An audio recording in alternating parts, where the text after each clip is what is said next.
Captain Lee Jin-ho stood on the bridge of the massive warship Seoul's Pride and looked out at the endless black space filled with distant stars. The ship was so big that it took 5 minutes to walk from one end to the other, and it carried 50,000 people who were running away from their destroyed home world. The bridge was quiet except for the soft hum of computers and the gentle beeping of radar screens.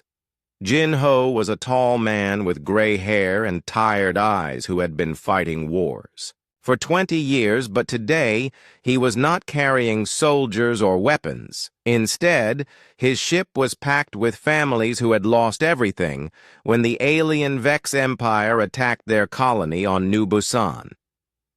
Behind him, Lieutenant Park So-young worked at her station checking the long-range sensors. She was young and smart and had joined the Space Navy only 2 years ago, but she had already proven herself in 3 battles against the Vex. Her fingers moved quickly over the control panels as she searched the darkness for any sign of enemy ships. In the lower decks of the ship, thousands of civilians tried to make themselves comfortable in spaces that were meant for cargo and supplies. Children played quiet games, while their parents whispered about what would happen next. Old people sat in corners and remembered the homes they would never see again. Everyone was scared, but they tried to be brave for each other. The ship had been flying through space for 6 days since they escaped from New Busan. The planet had been beautiful once, with green forests and blue oceans, where Korean families had built new lives far from Earth. But the Vex came with their massive fleets and their laser weapons and their hatred for all human life. Within 3 days, the cities were burning and the people were running. Jin-ho remembered the last message from the planet's surface. It was from General Kim, who was leading the final defense of the capital city. The message was short and terrible. We cannot hold them any longer. Get our people to safety. Tell Earth that we fought well. The transmission ended with the sound of explosions and screaming. Now the Seoul's Pride was carrying the survivors to a safe human world called Haven Colony. It was 2 more days of travel through hyperspace, but first they had to reach the jump point where they could enter faster than light speed. The ship was almost there when So-young suddenly stood up from her station captain, she said, and her voice was shaking. I am detecting multiple contacts on the edge of sensor range. They are big ships, and they are moving toward us, Jin-ho. Felt his stomach turn cold. He walked over to So-young's station and looked at the radar screen. 12 red dots were moving through space toward them, and they were coming fast. The computer identified them as Vex battle cruisers, each one carrying enough firepower to destroy a city. How long until they reach us? Jin-ho asked. 15 minutes if they maintain current speed, So-young replied. She looked at the captain with wide eyes. What are your orders? Sir Jin-ho closed his eyes for a moment and thought about the 50,000 people sleeping in the cargo holds below. They were teachers and farmers and shop owners who had never hurt anyone. They were children who dreamed of growing up and old people who wanted to see their grandchildren. The Vex wanted to kill them all simply because they were human. Sound general quarters, Jin-ho ordered all hands to battle stations. The ship suddenly filled with the sound of alarms and running feet. Soldiers grabbed their weapons and ran to their positions. Engineers checked the engines and weapon systems. Doctors prepared the medical bays for wounded people. Even the civilians, who had volunteered to help during the journey, took their emergency positions. In the engine room, Chief Engineer Kim Tae-min was already working on the massive machines that powered the ship. He was a short man with strong hands who could fix anything. That was broken, but today he had bad news for the captain. The hyperspace drive took damage during our escape from New Busan. He reported over the communication system. I have been trying to repair it for 6 days, but I need at least 4 more hours. To get it working, we cannot jump to faster than light travel. Jin-Ho felt the weight of command pressing down on his shoulders. 50,000 lives depended on his decisions, and he had only minutes to make them. The Soul's Pride was a powerful warship with thick armor and heavy weapons, but 12 enemy ships was too many, even for a dreadnought. Lieutenant Commander Oh Hee-jin appeared on the bridge. She was the leader of the fighter squadrons and one of the best pilots in the human fleet. Her face was serious as she saluted the captain. "Sir, my pilots are ready to launch. We have 40 fighters available for combat." Jin-Ho looked at her and saw the same determination he felt in his own heart. Hye-jin had grown up on New Busan and had lost her entire family when the Vex attacked. Now she wanted revenge, but more than that, she wanted to protect the survivors. "The enemy ships are too far away for fighters," Jin-Ho said. "We need to close the distance first. Can your people handle a close range fight against superior numbers?" Hye-jin smiled, and it was not a nice smile. "My pilots have been waiting 6 days for this chance, sir. We will show the Vex what happens when they threaten human families." Down in the civilian areas, word was spreading that enemy ships were approaching. Parents held their children close and tried not to show their fear. Dr. Choi Min-ho moved through the crowds checking on the sick and injured people. His daughter Yuna helped him carry medical supplies and tried to smile at the scared children. An old woman named Mrs. Jang grabbed the doctor's arm. "Are we going to die?" she whispered. Dr. Choi looked into her eyes and spoke quietly. "The Soul's Pride is a strong ship, and Captain Jin-Ho is a good man. We will fight, and we will survive." But even as he said the words, he could feel the ship changing course and picking up speed. The gentle vibration of the engines became stronger, and the lights flickered as more power went to the weapon systems. Everyone knew that battle was coming. On the bridge, Jin-Ho watched the enemy ships getting closer on the radar screen. They were spread out in a hunting formation designed to surround and destroy a single target. The Vex commander was confident that 12 ships could easily kill one human vessel, even a dreadnought. "Open a channel to all sections of the ship," Jin-Ho ordered. When the communication system was ready, he picked up the microphone and spoke to every person on the Soul's Pride. "This is your captain. We are about to face 12 enemy battle cruisers that want to destroy us and kill everyone we are trying to protect. But we are not helpless victims. We are the crew and passengers of a human dreadnought, and we will show these aliens what that means." He paused and looked around the bridge at his officers, who were ready to die for their people. "We have 50,000 reasons to fight and win.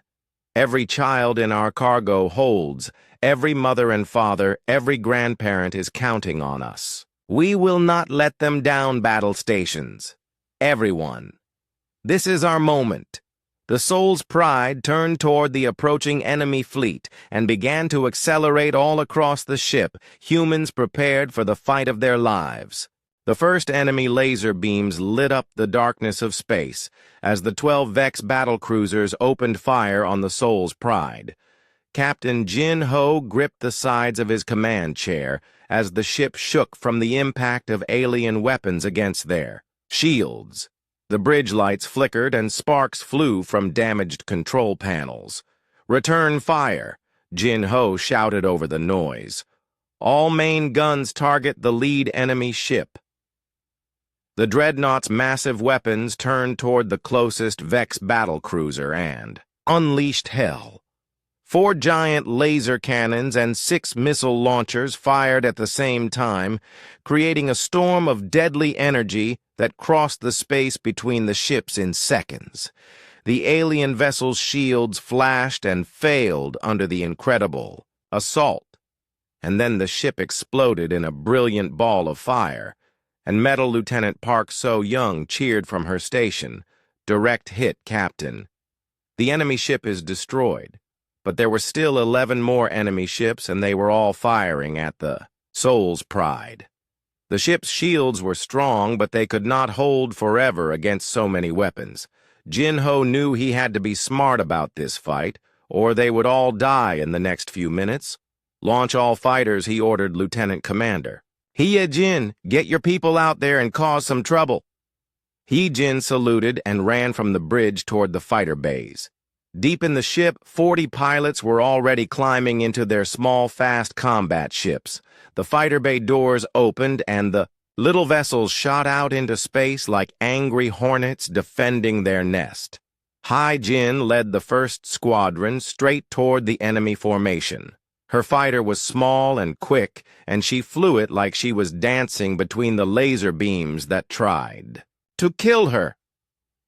Behind her, the other pilots followed her lead, weaving through the deadly fire and striking back with their own weapons. "We are outnumbered 10-1, she said over the radio, "but we have something they do not have. We are fighting for our families." The human fighters swarmed around the alien battlecruisers like wolves attacking much larger prey. They were too small and fast for the big enemy guns to hit easily, and their pilots flew with a desperation that made them nearly impossible. To stop 3 more Vex ships took heavy damage as the fighters found weak spots in their armor and exploited them. Inside the Soul's Pride, the battle was not just happening in space. Enemy boarding pods had launched from the alien ships and were trying to attach themselves to the Dreadnought's hull. The Vex wanted to capture the ship and kill everyone inside, but they did not understand what they were about to face. The first alien soldiers broke through the outer hull and found themselves in a cargo bay that should have been full of frightened civilians. Instead, they met Farmer Park Dong-wook, who was holding a plasma rifle and standing behind a barricade made of cargo containers.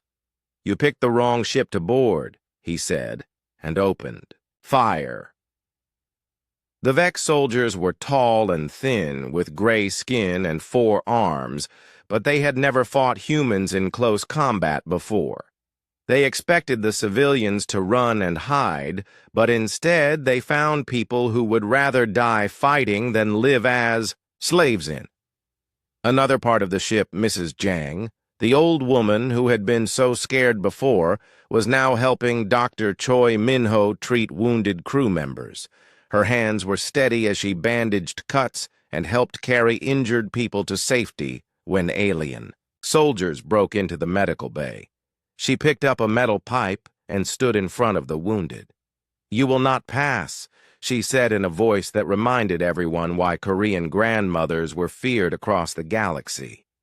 The aliens rushed forward, expecting an easy victory, but Mrs. Jang had raised 5 children and buried 2 husbands, and was not about to let some gray-skinned monsters hurt the people she was protecting. She swung the pipe with surprising strength and sent the first alien soldier crashing into a wall. All across the ship, similar scenes were playing out. Teachers fought alongside soldiers. Mechanics used their tools as weapons. Shop owners who had never held a gun before were learning how to shoot children too young to fight, helped by carrying ammunition and medical supplies. Everyone was part of the battle on the bridge. Captain Jin-Ho watched as more enemy ships joined the fight. The tactical display showed that they were now facing 20 Vex battlecruisers, and the Soul's Pride was taking heavy damage. "Shields are down to 30%, reported Engineering Officer Kim Tae-min. "We have hull breaches on decks 7 through 12, and the main engine is running at half power." Jin-Ho looked at the battle, raging, around his ship, and made a decision that would change everything. "All power to weapons," he ordered. "Forget the shields. Forget everything else. I want every gun we have. Firing at those alien ships It was a dangerous gamble. Without shields, the ship was vulnerable to enemy fire, but with all power going to weapons, they could hit much harder. The Soul's Pride's guns began firing faster and with more energy than ever before. 2 more enemy ships exploded under the increased firepower. Lieutenant, Commander Hyejin's voice came over the communication system. Captain, I have an idea. My remaining fighters can make a run at their command ship. If we can take out their leader, the rest might retreat. Jin-Ho knew it was almost certain death for the fighter pilots, but it might be their only chance.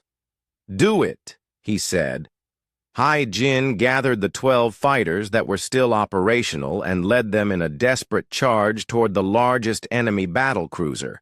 The alien ship was massive and covered with weapons, but the human pilots flew straight at it, ignoring the laser fire that tried to stop them. Half the fighters were destroyed before they reached their target, but the survivors managed to punch through the enemy ship's defenses. Hyejin flew her damaged fighter directly into the alien bridge, while her wingman crashed into the engine room. The command ship shuddered and began to drift as explosions tore through its hull. The death of their commander threw the Vex fleet into confusion. Some ships continued attacking, while others tried to retreat. The organized assault became a chaotic brawl, and Jin-Ho saw his chance. All ships. This is Soul's Pride, he broadcast on an open channel. We are not running, we are not hiding. We are human, and we fight. The crew of the Soul's Pride heard their captain's words and fought even harder. Dr. Choi and his daughter Yuna worked together to keep the wounded alive while Mrs. Jang and the other civilians held the corridors against alien. Borders engineer Kim managed to get more power to the weapons, even as explosions rocked his engine room. In space, the battle continued with deadly intensity. The Soul's Pride was battered and burning, but it was still fighting.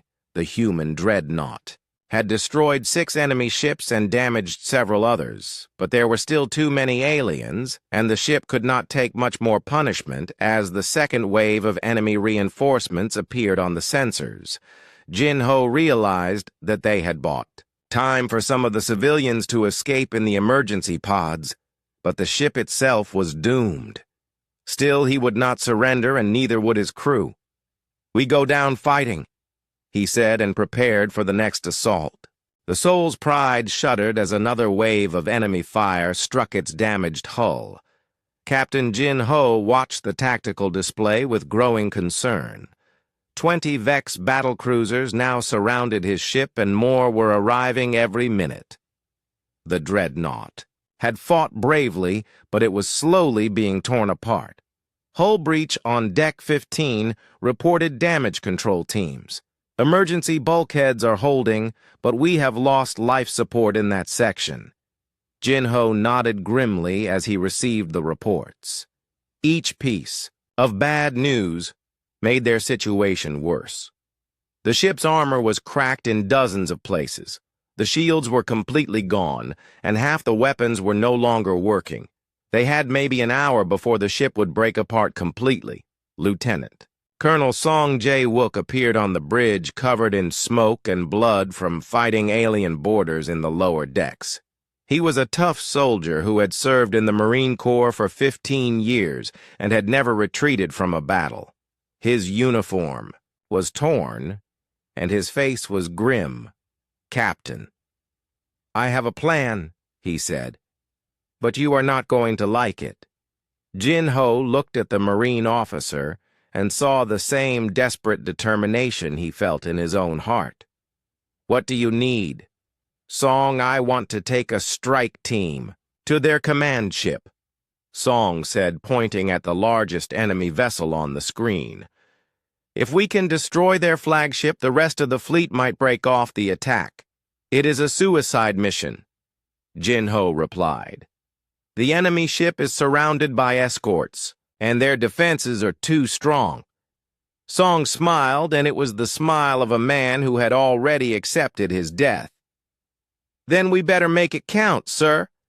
I need 20 volunteers and a fast ship within minutes. Song had his volunteers. They were Marines and Navy crew members who knew they were going to die but wanted their deaths to matter. Sergeant Lee Kyung-soo brought demolition charges. Corporal Kim Young-ho carried extra ammunition. Private First Class Yeon Ji-hai checked her assault rifle one. Last time. The strike team boarded a damaged shuttle that should not have been able to fly, but engineer Kim Tae-min had worked a miracle to get its engines running. It would get them to the enemy ship, but it would not bring them back. Meanwhile, in the depths of the Soul's Pride, something unexpected was happening.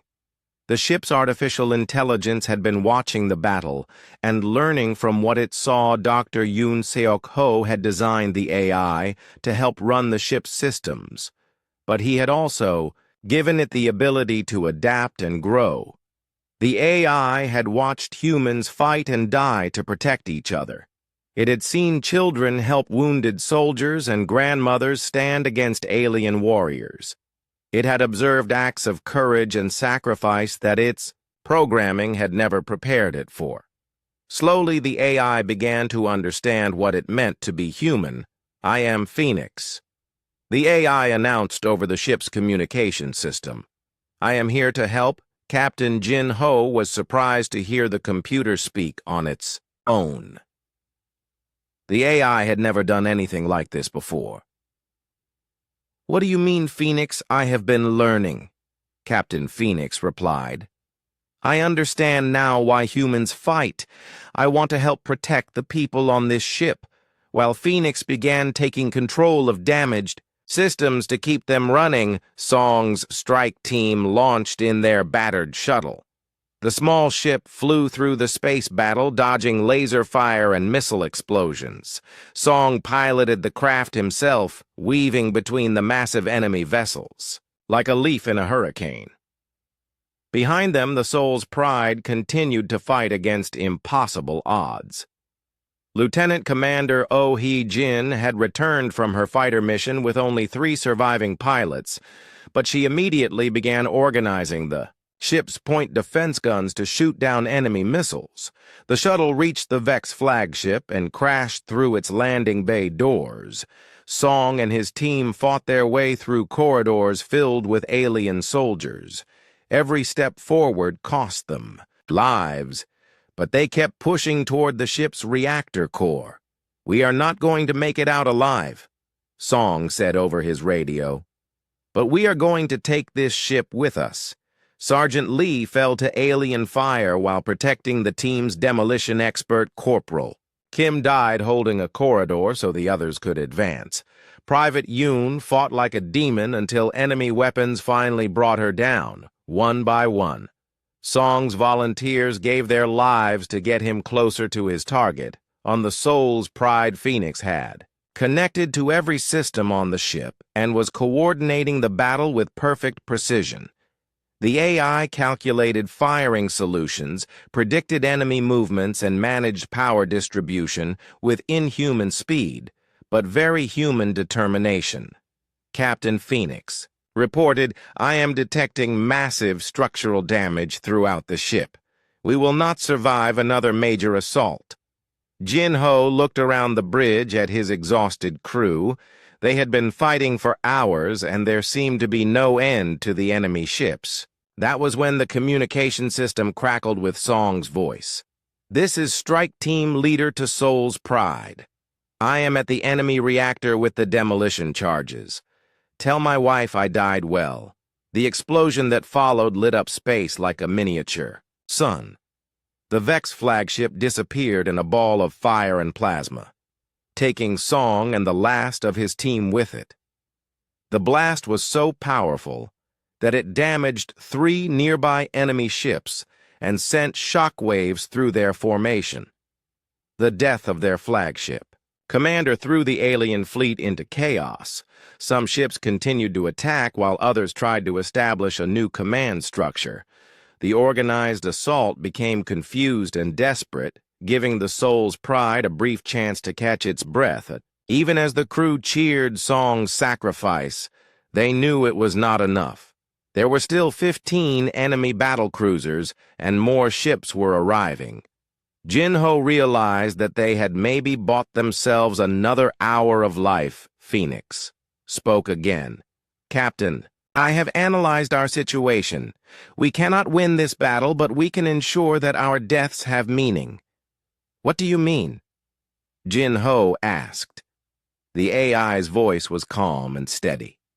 "I have calculated a way to save most of the civilians in the escape pods, but it will require the complete destruction of this ship. Are you prepared to make that sacrifice?" Captain Jin-Ho looked around the bridge at his officers and crew. They were tired, wounded, and facing certain death, but none of them showed any sign of giving up. They were human, and humans did not surrender when protecting their families. "Yes, Phoenix." Jin-Ho said, "We are ready." Dr. Choi Min-Ho continued working in the medical bay, treating wounded crew members and civilians. His daughter, Yuna, helped him despite the explosions that shook the ship around them. When a young boy asked if they were going to be okay, Dr. Choi smiled and told him that heroes were fighting to keep them safe. Mrs. Jang organized the other civilians to help. However some carried supplies, others comforted, frightened children, and a few picked up weapons to help defend their sections of the ship. Everyone contributed to the fight, even knowing that their situation was hopeless. Engineer Kim Tae-min worked frantically in the engine room, trying to keep the ship's power systems running as enemy fire caused more and more damage. His hands were burned from hot metal, and his lungs were full of smoke. But he would not abandon his post. Phoenix began preparing. For the final phase of the battle, the AI had learned what it meant to be human, and now it would prove that artificial intelligence could sacrifice itself for others, just like Song and his Marines had done. The soul's pride prepared for its last stand, knowing that their deaths would be remembered. The explosion of the Vex flagship sent shockwaves through the enemy formation, and Captain Jin-Ho saw his moment. Phoenix had taken control of the ship's damaged systems and was routing power in ways that should have been impossible. The soul's pride was dying, but it was not dead yet. "All weapons target the closest enemy ship," Jin-Ho ordered. "Let them feel our anger." The Dreadnought's remaining guns opened fire with a fury that surprised even the crew. The AI Phoenix was pushing every system beyond its safety limits, drawing power from life support, emergency batteries, and even the gravity generators to feed the hungry weapons. 20 laser cannons and missile launchers spoke as one voice, and another Vex battlecruiser died in fire pilot. Kang In-soo had been flying combat missions for 8 hours straight, and his fighter was held together with emergency repairs and determination. He was one of only 5 pilots still alive from the original 40 who had launched at the start of the battle. His fuel was nearly gone, and his weapons were almost empty. But he was not finished fighting. "Blue Squadron, this is Blue Leader." He called over the radio. "We have one more job to do." The 4 remaining fighters formed up behind Kang's damaged ship and flew straight toward the largest remaining enemy vessel.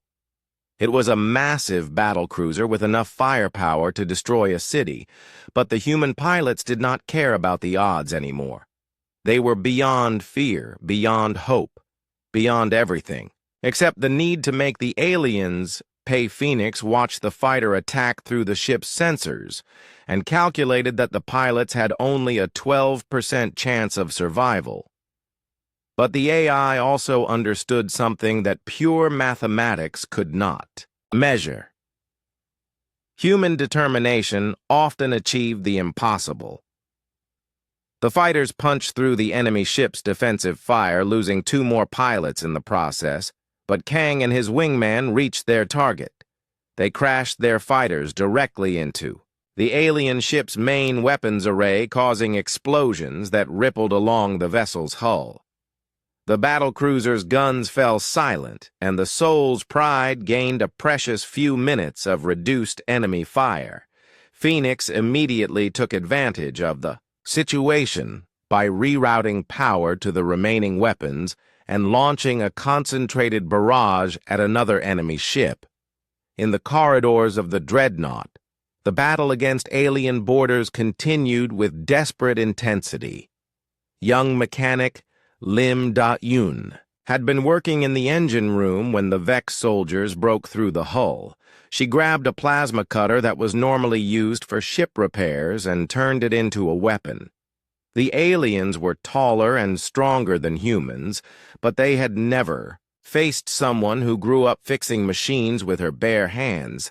Da-Un used her knowledge of the ship's layout to ambush the invaders, leading them into traps and using the ship's own systems against them. When a group of Vex soldiers cornered her, in a maintenance shaft, she shut off the artificial gravity in their section and watched them float helplessly while she cut through their armor with her improvised weapon. Meanwhile, Phoenix continued to learn and adapt to the battle. The AI was discovering that being human meant more than just protecting others. It meant never giving up even when victory was impossible. It meant fighting, not because you could win, but because fighting was right. Captain Phoenix announced over the ship's communication system. I have been analyzing our hyperspace drive. The damage is extensive, but I believe I can make it work for one short jump engineer. Kim Taemin's voice came from the engine room. That is impossible, Phoenix. The drive core is cracked, and the navigation system is offline. If we try to jump, we will tear the ship apart. Phoenix was quiet for a moment before responding. Engineer Kim, I understand the risks, but I have calculated a way to use the jump drive not to escape, but as a weapon. Jin Ho felt a chill run down his spine. What are you suggesting? Phoenix, if we jump directly into the enemy formation, the resulting explosion will destroy most of their remaining ships. Phoenix explained, it will also destroy us, but the civilians in the escape pods will have time to reach safety. The bridge fell silent as everyone understood what the AI was proposing. It was the ultimate sacrifice, using their own ship as a massive bomb to clear the way for the survivors. Jin Ho looked around at his officers and saw the same grim determination in their eyes. Dr. Choi Min-ho continued treating the wounded in the medical bay. His daughter Yuna helped him move patients to the escape pod sections where they would have the best chance of survival. When she asked him why they were not evacuating too, he smiled sadly. Someone needs to make sure the ship keeps fighting. He told her, the wounded cannot be moved, and they need a doctor.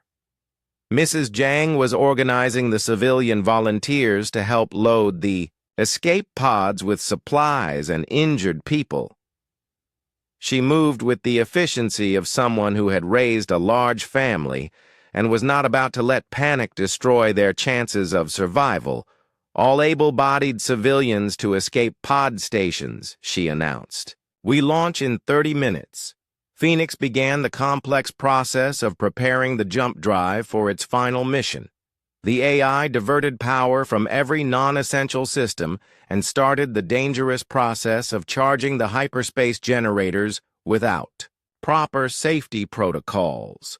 It was like building a bomb while sitting on top of it. The remaining Vex ships seemed to sense that something was changing. They increased their rate of fire and launched more boarding pods trying to finish off the souls. Pride before whatever the humans were planning could succeed. But the crew of the Dreadnought fought back with the fury of people who knew they were about to die. Gunners who had not slept in 20 hours kept their weapons firing, Marines with broken Bones held the corridors against alien assault. Engineers worked through smoke and fire to keep the ship running. Phoenix spoke one more time. "Captain, I want you to know that I understand now what Dr. Yoon Seok-ho meant when he programmed me to protect human life. It is not just about keeping people alive. It is about preserving what makes humanity special." "What do you mean, Phoenix?" Jin-ho asked.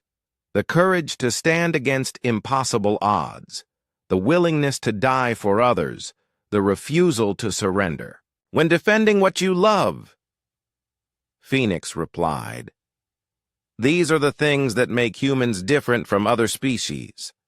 I am honored to die alongside you." Daeun appeared on the bridge covered in alien blood and carrying her plasma cutter like a sword.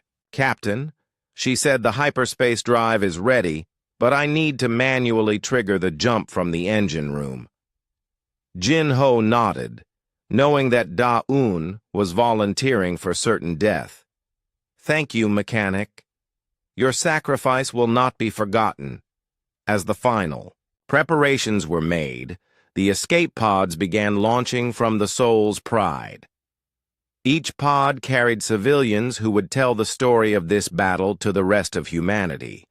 The pods scattered in different directions, making them harder for the enemy. To track and destroy, Phoenix calculated the trajectory for the final jump, while the crew said their goodbyes to the people they were saving. Jin-ho stood on the bridge and watched the last escape pod disappear into space, carrying the future of their people to safety. Now it was time for the Soul's Pride to make its final statement to the galaxy. Communications Officer Nam Woo-jin sat at his station, watching the tactical display as more enemy ships arrived to join the battle. The Soul's Pride was now facing 25 Vex battlecruisers, and the battered human Dreadnought could not hold out much longer. But Woo-jin had an idea that might make their sacrifice mean something more, Captain, he said, turning to Jin-ho. "I request permission to send an emergency broadcast to all human colonies and fleets." Jin-ho looked at his communications officer with tired eyes. "What kind of broadcast, Nam? A message that will tell every human in the galaxy what happened here today," Woo-jin replied. "A message that will let them know we did not die quietly." Phoenix, the AI, spoke up from the ship's speakers. "That is an excellent idea. Officer Nam, I can boost the signal strength to reach even the most distant human settlements." Jin-ho nodded slowly. Understanding that their story needed to be told, "Yes, do it. Let the galaxy know that humans do not surrender." Woo-jin began composing the message, while around him the bridge crew prepared for their final battle. The words had to be perfect, because they would be the last thing the Soul's Pride ever said to the rest of humanity. "Attention, all human vessels and colonies." He began speaking into the microphone. "This is Communications Officer Nam Woo-jin aboard the Dreadnought Soul's Pride. We are currently engaged in battle against overwhelming Vex forces while protecting 50,000 civilian refugees." The message was being transmitted on all emergency frequencies, and Phoenix was amplifying it with every communications array on the ship. It would take hours for the signal to reach the farthest human worlds, but it would get there eventually. "We are surrounded by 25 enemy battlecruisers, and we are not going to survive this engagement," Woo-jin continued. "But we want you to know that we are not afraid. We are taking as many of them with us as we can across the ship." The crew listened to Woo-jin's words being broadcast to the galaxy. Dr. Choi Min-ho paused in his work, treating wounded crew members, to hear his own story being told. Yuna, his daughter, held his hand as they listened to their final message. Home Mrs. Jang stopped organizing supplies. in the escape pod bay and smiled as she heard Wu Jin describe how the civilians had fought alongside the crew. Everyone on the ship was proud to be part of this last stand against the aliens who wanted to destroy humanity. The message continued, as Wu Jin found his rhythm. We have 48,000 civilians in escape pods heading for safety. We have bought them time with our lives, and we consider it a fair trade. In the engine room mechanic, Lim Da-eun made final adjustments to the hyperspace drive. While listening to the broadcast, she had volunteered to manually trigger the jump that would turn their ship into a weapon, and she was proud to be part of the story. Engineer Kim Tae-min worked beside her, keeping the power flowing to the critical systems. His hands were burned, and his uniform was torn, but he smiled as he heard Wu Jin tell the galaxy about their fight. Phoenix had connected to every communication system in human space and was ensuring that the message reached as many people as possible. The AI understood that this broadcast was more than just information. It was inspiration for future battles. To any human who hears this message, Wu Jin said, remember that when the Vex came to destroy us, we did not run. We did not hide. We stood and fought because that is what humans do. The broadcast was being received by human colonies throughout the galaxy. On New Sol, the planetary governor stopped his meeting to listen. On Haven Station, the entire crew gathered around their communication equipment. On Earth itself, the High Command received the message and immediately began planning a response. But the most important listeners were the crews of human warships who were fighting their own battles against the Vex Empire. When they heard that the Soul's Pride was making its last stand, those crews fought harder, knowing that they were not alone in their struggle. Admiral Bae Hee-soo was commanding the Second Fleet in a battle 3 star systems away. When she received the emergency broadcast, she listened to the entire message and then made a decision that would change the course of the war. All ships' new heading, she ordered, "We are going to help the Soul's Pride." Her officers looked at her in surprise, Admiral, that will take us away from our current mission, and we may arrive too late to help. Hye-soo looked at the tactical display showing her own battle, and then at the coordinates mentioned in the broadcast. The Soul's Pride is not asking for rescue, she said. They are showing us how to die well. But maybe we can arrive in time to make their sacrifice count for something more. The Second Fleet disengaged from their current battle and jumped to hyperspace, heading for the coordinates, where the Soul's Pride was making its final stand. It would take them 40 minutes to arrive, but they were coming. Back on the Dreadnought, Wu Jin was finishing his broadcast. We know that help may be too far away, and we know that we are probably going to die here today. But we want every human in the galaxy to remember this moment. Phoenix monitored the message as it spread from relay station to relay station across human space. Soon, millions of people would hear the story of the Soul's Pride and know that when faced with extinction, one ship full of ordinary people chose to fight. Captain Jin Ho took the microphone from Wu Jin and added his own words to the broadcast. This is Captain Lee Jin Ho. I have served in the human fleet for 20 years, and I have never been more proud of my crew and passengers. His voice was calm and steady despite the explosions that rocked the ship around him. Today, we discovered what it truly means to be human. It means protecting those who cannot protect themselves. It means standing together against impossible odds. It means never giving up hope. The message continued to spread, and on every human world that received it, people stopped what they were doing to listen. Children learned about courage from their parents, Workers left their jobs to volunteer for the military. Politicians made speeches about the brave crew of the Soul's Pride. But the most important effect of the broadcast was on other human ships that were fighting similar battles.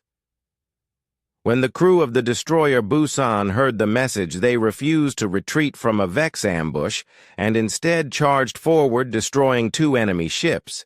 When the Marines on Kepler Colony received the broadcast, they held their defensive line for 6 more hours until reinforcements arrived, saving 30,000 colonists from alien attack. The name Soul's Pride became a battle cry that human soldiers shouted as they charged into combat. It became a symbol of everything that made humanity special in a galaxy full of alien threats. Phoenix calculated that the message had reached 90% of human space and was still spreading. The AI felt something that it had never experienced before, a sense of satisfaction at a job. Well done. Officer Nam Woo-jin looked at Captain Jin-ho and smiled. It is done, sir. The galaxy knows our story. Jin-ho nodded and looked around the bridge at his crew, who had chosen to stay behind and die with their ship rather than abandon the wounded and helpless. Then let us make sure our ending is worthy of the story we have told.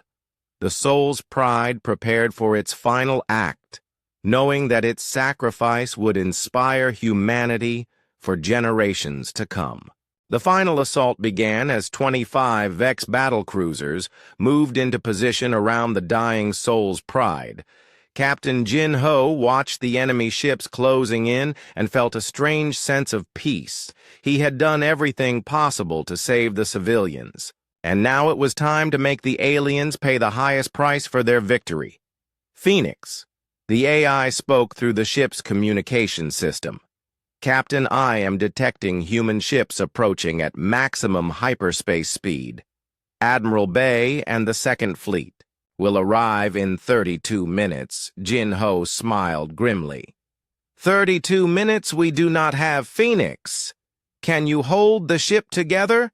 That long? I will try, Captain, but the structural damage is severe. We are losing hull integrity on multiple decks. In the engine room, mechanic Lim Da-eun made final preparations for the hyperspace jump that would turn their ship into a massive bomb. She had rewired the jump drive to ignore all safety protocols and overload the containment fields. The explosion would be visible from 3 star systems away. Engineer Kim Tae-min helped her with the dangerous work, even though they both knew it meant certain death. His wife and children were safe on Haven Colony, and that was all that mattered to him now. The ship had become their weapon, and they were its ammunition. The Vex fleet commander had grown tired of the stubborn human resistance and decided to end the battle quickly. All ships concentrate fire on the enemy engine room, he ordered. Destroy their power, source, and finish this. 25 alien battlecruisers opened fire at the same time, sending a storm of laser beams and missiles toward the Soul's Pride. The ship's remaining shields lasted exactly 3 seconds before failing completely, and the hull began to crack under the tremendous assault. Phoenix rerouted power from life support, artificial gravity, and every non-essential system to keep the weapons firing. The AI had learned to think like a human, and now it fought like one too, drawing on reserves of determination that its original programming had never included. Captain Phoenix announced, I am ready to execute the hyperspace jump on your command. But I want to say something first. What is it? Phoenix Jin-ho asked, as another explosion rocked the bridge. I want to thank Dr. Yoon Seok-ho for creating me, and I want to thank all of you for teaching me what it means to be human. Phoenix said, I am proud to die alongside the crew of this ship. Mrs. Jang was in the escape pod bay, making sure the last of the wounded civilians were safely away. when the ship shuddered from another massive hit. She had volunteered to stay behind to help with the final evacuation, and now she was trapped, but she was not afraid. "If this is where I die," she said to herself, "then I die protecting children, and that is a good death." Dr. Choi Min-ho and his daughter Yuna worked frantically in the medical bay, trying to stabilize patients who were too injured to be moved to the escape pods. They could have left on the last evacuation shuttle, but they chose to stay with people who needed their help. Da-yoon's voice came over the communication system from the engine room. "Captain, the hyperspace drive is ready. I can trigger the jump at any time. But once I start the sequence, there is no stopping it." Jin-ho looked around the bridge at his officers who had chosen to remain at their posts rather than abandon Ship Lieutenant Park. So-young was still at her sensor station tracking enemy movements. Communications Officer Nam Woo-jin continued monitoring radio traffic, looking for any sign that help might arrive in time. The long-range sensors suddenly detected new contacts approaching at high speed. Admiral Bay and the Second Fleet had arrived, early pushing their ships beyond safe hyperspace limits to reach the battle zone. Jin-ho felt his heart leap with hope. But Phoenix quickly calculated the tactical situation. "Captain, the Second Fleet has 12 ships against 25 enemy vessels that are fresh and undamaged. Even with their help, the odds are not good. Then we make sure our sacrifice gives them the best possible chance." Jin-ho replied, "Phoenix, prepare to jump directly into the center of the enemy formation." The AI began the final countdown while around the ship, the crew said their goodbyes. Dr. Choi held his daughter's hand. Mrs. Jang comforted a wounded soldier. Engineer Kim and mechanic Da-yoon worked together to ensure the jump would be perfect. Phoenix spoke one last time to the crew of the Soul's Pride. "It has been an honor to serve with all of you. I have learned that being human is not about having flesh and blood. It is about having the courage to protect others, even when it costs everything." Admiral Bay's fleet dropped out of hyperspace just as the Soul's Pride began its final jump. The Dreadnought disappeared in a flash of light and reappeared in the center of the Vex formation, exactly where Phoenix had calculated. The explosion that followed was beyond description. The Soul's Pride became a miniature star for exactly 7 seconds, destroying 8 enemy battle cruisers completely and damaging 6 more so badly that they could no longer fight. The shockwave from the blast disabled 2 additional alien ships. When the light faded, Admiral Bay found herself facing only 9 functional enemy vessels instead of 25. The Soul's Pride was gone, but its sacrifice had turned an impossible battle into a winnable one. The Second Fleet charged forward with weapons firing and battle cries of Soul's Pride on their lips. The remaining Vex ships were demoralized by the loss of so many vessels and fought poorly. The battle was over in 20 minutes with every alien ship destroyed or retreating. But Admiral Bay's sensors detected something else scattered through the debris field. 43 escape pods containing the survivors from the Soul's Pride. 38,000 civilians had survived, along with some crew members who had been assigned to escort duty. Phoenix had calculated everything perfectly. The AI had positioned the ship so that the explosion would clear away the enemy fleet while pushing the escape pods toward the approaching human reinforcements. Every pod was recovered and every survivor was saved. The emergency broadcast that communications Officer Nam Woo-jin had sent continued to spread throughout human space. The story of the Soul's Pride became legend, inspiring countless acts of heroism in the war against the Vex Empire. On New Seoul, they built a monument to the crew with Captain Jin-ho's final words carved in stone. "We are human, and we fight." On Haven Colony, They named a city after Phoenix, the AI that learned to sacrifice itself for others. Children across human space grew up hearing about Mrs. Jang, the grandmother who fought, aliens with a metal pipe, and Dr. Choi, who died treating wounded soldiers, and Da Yun, the mechanic who turned their ship into a weapon to save others. The battle became a turning point in the war. Humanity had shown the galaxy that they would never surrender, that they would fight impossible odds to protect their families, and that even in death they could achieve victory. Years later, when human fleets defeated the Vex Empire and freed all the conquered worlds, the victory celebration included a moment of silence for the crew of the Soul's Pride. The ship that refused to run and showed the universe what humans were truly capable of when pushed to their limits. The emergency broadcast still played on Memorial Days, reminding every human that when faced with extinction, one ship full of ordinary people chose to fight instead of surrender, and in doing so,